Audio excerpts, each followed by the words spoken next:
जेकबाबाद खां रिपोर्ट कर रहियो आहे गुलाम हुसैन जखराणी। तोहिन क़ुरान ऐं कादियानियुनि जे तरवीज जे दफ़ात खे हदफ़ करणु मुल्क जे आइन जे ख़िलाफ़ वर्ज़ी आहे।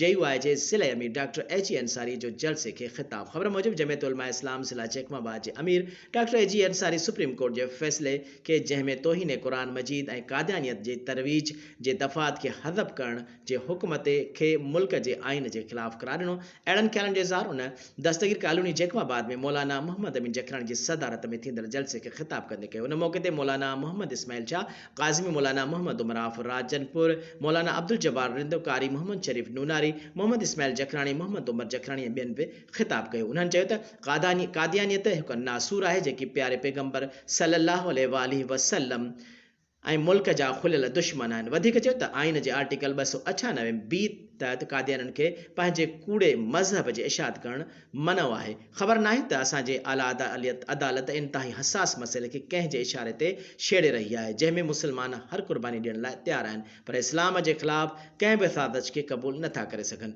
छा उहे जज रिटायर थियण बैदि मग़रिबी मुल्कनि में अयाशीअ जे करे शिफ्ट थियण जे चकर में करे रहिया आहिनि, जेको हर मुस्लमान लाइ क़ाबिल बर्दाश्त जोॻो न आहे।